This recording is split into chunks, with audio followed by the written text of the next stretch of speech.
हकाइक कुछ बताया कुछ। वजीर आला सिंध ने सूबे में कोरोना वायरस से मुतालिक हौलनाक नक्शा खींच दिया। कहा बहुत सारे केसेस रिपोर्ट ही नहीं हुए।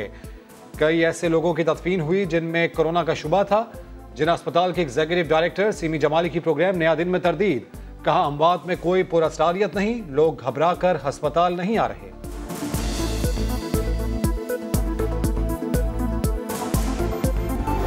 इस तरह का बयान देने पर वजीर आला सिंध को अब आकर वजाहत देनी चाहिए। जमात इस्लामी के रहनुमा हाफिज नईम का मुतालबा। समा से गुफ्तगू में बोले, सूबाई और वफाकी हुकूमत के पास वबा से निमटने की अहलियत नहीं, लोगों तक राशन भी नहीं पहुंचाया जा सका। वफाकी और सिंध हुकूमत चपकलिश का शिकार है। कराची वालों ने लॉकडाउन के अहकामात हवा में उड़ा दिए। न्यू कराची, सिंधी होटल, अलीगढ़ बाजार और अंगी टाउन में रश। लियाकताबाद, खोखरापार समेत दीगर इलाकों में भी अवाम का हुजूम। सब्जी फरोशों और दुकानों पर गैर मामूली भीड़।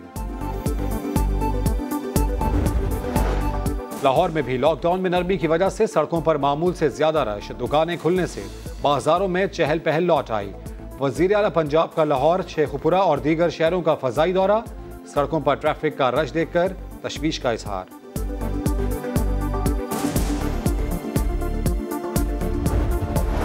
IMF के एग्जीक्यूटिव बोर्ड का इजलास आज वाशिंगटन में होगा। पाकिस्तान के लिए 1 अरब 40 करोड़ डॉलर्स की मंजूरी दी जाएगी। मुशीर खजाना हफीज शेख ने खुशखबरी सुना दी। वजीर खारजा शाह महमूद कुरैशी कहते हैं, कल G20 मुमालिक ने तरक्की याफ्ता 76 मुमालिक को डेट रिलीफ का फैसला किया। 1 मई से इस स्कीम का इजरा हो जाएगा। रिलीफ से पाकिस्तान के अवाम को फायदा होगा।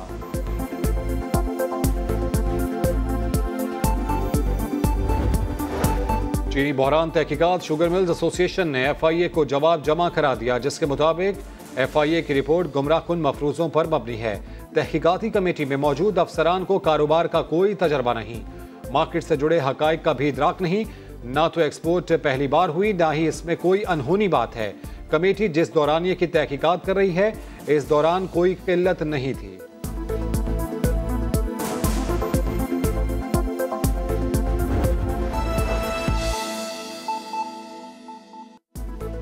अस्सलामुअलैकुम, आप देख रहे हैं समा, मैं हूं रमीज अहमद। हेडलाइंस आपने जानी। कराची में लॉकडाउन की पाबंदी का ख्याल नहीं रखा जा रहा।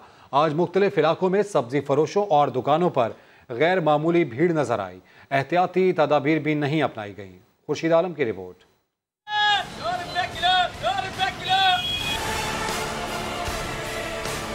समाजी दूरी का ख्याल, ना ही मास्क पहनने की फिक्र। न्यू कराची के इलाके सिंधी होटल में शहरियों ने लॉकडाउन के सारे लॉक तोड़ डाले। समा ने सवाल किया तो इंकशाफ हुआ कि चलते फिरते आम शहरियों में बहुत से डॉक्टर्स भी घूम रहे हैं। कल मुराद अली शाह साहब रोने लग गए थे। राशन जो है ना सारा चोरी करके सारा इनकी जो है ना काबीना बैठ गई है। सही है, अगर आपके दिल में आवाम के लिए दर्द है तो दुकानें बंद करे हुए, हम लोग सब कुछ करे हुए, लेकिन आवाम का भला तो करें ना। पब्लिक भूखी मर रही है यार, ना काम है ना धंधे, बेरोजगारी बढ़ गई है। इधर कोई एक मरीज दिखा दो हमारे को, कोई एक मरीज है। आप जिस इलाके में भी कोई मरीज नहीं है। शहर के कई इलाकों में आवाम का रश है। पुलिस और रेंजर्स को देखकर लोग वक्ती तौर पर आगे पीछे हो जाते हैं। आवाम की जानिब से बेएहतियाती देखकर तो यही लगता है कि 28 रोजा लॉकडाउन के बाद लोगों ने हाथ खड़े कर लिए और हुकूमती पाबंदियों को खातिर में नहीं लाया जा रहा। कैमरामैन कामरान उद्दीन के साथ खुर्शीद आलम, समा, कराची।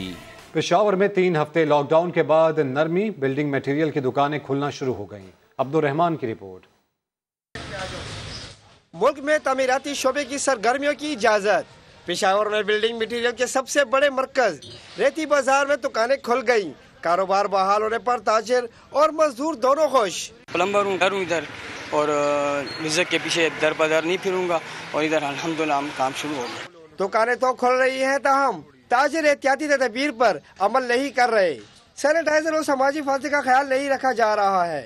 सोशल डिस्टेंसी और जो सैनिटाइजर जितना भी है, इंशाल्लाह हम वो अपनी एहतियाती तदाबीर भी इख्तियार करेंगे, हम भी इख्तियार करेंगे, अपने मुलाजिमीन को भी कहेंगे। पंजाब में लॉकडाउन में नरमी हो गई। सरकारी दफातर और दुकानें खुलने से चहल पहल बढ़ गई। मोहम्मद अली जड़ की रिपोर्ट। कारोबार खुल गए, मशीन का पहिया चल पड़ा, बाजारों में गहमा गहमी बढ़ गई। लाहौर में लॉकडाउन के बायस बंद होने वाले कई कारोबार नरमी के बाद खुल गए। दर्जी, इलेक्ट्रीशियन, सैनिटरी और प्रॉपर्टी डीलर्स की दुकानें 3 हफ्ते बाद खुली तो दुकानदारों ने भी सुख का सांस लिया। कहते हैं लॉकडाउन में घर का चूल्हा जलाना भी मुश्किल हो गया था। दुकानों में कोरोना वायरस से बचाव के लिए इकदाम भी किए गए हैं। सैनिटाइजर, मास्क, ग्लव्स हैं और ये हम यूज कर रहे हैं। बाकी अल्लाह बेहतर करेगा, इंशाल्लाह जो होगा बेहतर होगा। शहरी भी अपने रुके हुए काम कराने के लिए बाजारों का रुख कर रहे हैं। जरूरी जो चीजें थी खराब पड़ी हुई थी ज्यादा, काफी अरसे से, काफी दिनों से, तो सोच रहे थे अभी शुक्र है दुकानें खुली हैं, थोड़ी सी एहतियात करें और कारोबार खोलें, गरीबों की रोजी चलेगी, उसमें फायदा होगा सबका। पाबंदियां जुजवी तौर पर हटने से सड़कों पर ट्रैफिक भी पहले से ज्यादा हो गई है। लॉकडाउन में नरमी से सड़कों पर गहमा गहमी और बाजारों में चहल पहल तो बढ़ गई है। ताहम शहरियों ने इस खदशे का इजहार किया है कि अगर एहतियात न बरती गई तो कोरोना वायरस अजाब जान भी बन सकता है। कैमरामैन जवाद यहिया के साथ मोहम्मद अली, समा, लाहौर। सिंध हुकूमत की जानिब से चंद मुस्तहिकीन को राशन देने का इंकशाफ। राशन बैग में शामिल दाल में से कीड़े भी निकले। सिंध हाई कोर्ट ने शदीद हैरत का इजहार करते हुए जवाब तलब कर लिया। इरफानुल हक की रिपोर्ट। सिंध में 8 अरब रुपए का राशन बांटने का दावा। दरख्वास्त गुजार ने सिंध हाई कोर्ट में सूबाई हुकूमत के दावे की कलई खोल दी। राशन की गैर मुनसिफाना तकसीम के केस की समाअत के दौरान एडवोकेट एहसान भुट्टो ने इंकशाफ किया कि लियारी में गरीब खानदानों की तादाद 5 लाख है, लेकिन सिर्फ 3000 अफराद को राशन के बैग दिए गए। उस पर सितम ये कि जो दाल दी गई उसमें भी कीड़े थे। जस्टिस मोहम्मद अली मजहर ने हैरत का इजहार करते हुए रिमार्क्स दिए कि आखिर हमें भी तो पता चले कि किसको राशन दिया और क्या क्या दिया। सुप्रीम कोर्ट ने भी सिंध हुकूमत से तफसीलात मांगी हैं। अदालत ने सूबाई हुकूमत, डिप्टी कमिश्नर साउथ और दिगर से 24 अप्रैल को तफसीली जवाब तलब कर लिया। कोरोना वायरस की वबा ने कुल्लियों का रोजगार भी खत्म कर दिया। फैसलाबाद के कुल्ली परेशान हैं और हुकूमती इमदाद के मुंतजिर हैं। अब्दुल अहद की रिपोर्ट। कोरोना वायरस के बायस जहां रेलगाड़ियों का पहिया रुका तो वहीं मुसाफिरों का सामान उठाने वाले कुल्लियों का रोजगार भी खत्म हो गया।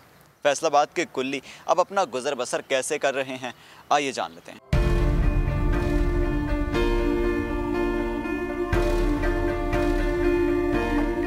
ज़िंदगी भर बेटा हमने सारों का लोग बोझ उठाया। इस वक्त हमारे बोझ उठाने का टाइम है, कोई हमें पूछ नहीं रहा, हमारा बोझ कोई नहीं उठा रहा, किसी को हम नज़र नहीं आ रहे कि वीरानी बहुत खाने को पड़ती, खाने को। घर की जब बच्चों की परेशानी देखती और दिल परेशान होता है, फिर मजबूरन हमें इधर आना पड़ता है।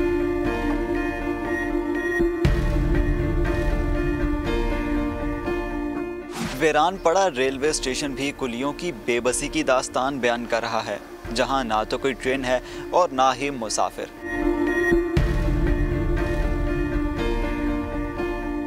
हमारे चूल्हे में तो आग नहीं जलती,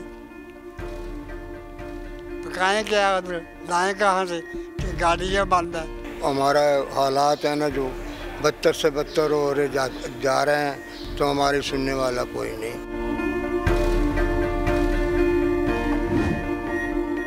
मुसाफिरों का बोझ उठाकर घर का चूल्हा जलाने वाले ये कुल्ली आलमी वबा के खात्मे की दुआ तो कर ही रहे हैं, साथ में हुकूमत और मुखय्यर हजरात की राह भी तक रहे हैं। कैमरामैन कदीरुर रहमान के साथ अब्दुल अहद, समा, फैसलाबाद। और यहाँ आपको आगाह करें कि हुकूमत ने सैनिटाइजर्स और टेक्सटाइल मास्क बरामद करने की इजाज़त दे दी है। मुशीर तिजारत का कहना है कि ज़रूरी दस्तावेजात अगले चंद रोज़ में जारी कर दी जाएंगी। अपडेट्स हासिल करेंगे समा के नुमाइंदे शकील अहमद से। शकील, मुशीर तिजारत मजीद क्या कहते हैं? जी हाँ, उनका ये कहना था कि national command and operation centre में ये फैसला किया गया है कि जो सैनिटाइजर्स और टेक्सटाइल मास्क हैं जो कपड़े से बनते हैं वो हम बरामद करने की इजाज़त देंगे और इसका फैसला हो गया है। लेकिन N95 और सर्जिकल मास्क जो है वो बरामद करने की इजाज़त नहीं होगी, क्योंकि वो तिब्बी अमला और जो कोरोना के मरीजों के इलाज के लिए जो स्टाफ है वो इस्तेमाल करता है, उसकी किल्लत का खदशा है, इसलिए उसकी इजाज़त नहीं है बरामद करने की। इस हवाले से ज़रूरी दस्तावेजात भी चंद रोज़ में जारी की जाएंगी। और अब लॉकडाउन में चूंकि कुछ नरमी है, कुछ इंडस्ट्री भी खुली हैं, तो उसके बाद का मंजरनामा क्या होगा उसकी भी स्ट्रेटजी अब तय करना होगी। और साथ साथ उन्होंने ये भी कहा है कि जो ताजिर तबका है वो अपनी मसनूआत की बरामद के लिए अब जोग्राफियाई फैलाव के लिए नए रास्ते तलाश करे, नए मंडियां भी तलाश करे। इस हवाले से शुक्रिया शकील। भावलपुर में रमजान की आमद से कबल बढ़ती महंगाई ने सब्जियों और फलों की कीमतें आसमान पर पहुंचा दी। कितने फल और सब्जियों ने सेंचुरियां मुकम्मल कर ली, जान लेते हैं समा के नुमाइंदे एहसन अंसारी। से एहसन, तो बताइएगा क्या कीमतें इस वक्त फलों और सब्जियों की? जी बिल्कुल, माह रमज़ान अभी आने में तो कुछ वक्त बाकी है, लेकिन जो महंगाई है वो अभी से बढ़ना शुरू हो चुकी है। जो आम घर में सब्ज़ी हो या फल जो इस्तेमाल होते हैं उनकी कीमतों में बतदरीज इजाफ़ा होने में दिखाई दे रहा है। अभी अगर देखा जाए तो भिंडी, करेला, लीमू, अदरक या लहसुन कीमतों के अतबार से अपनी सेंचुरीज़ मुकम्मल कर चुके हैं।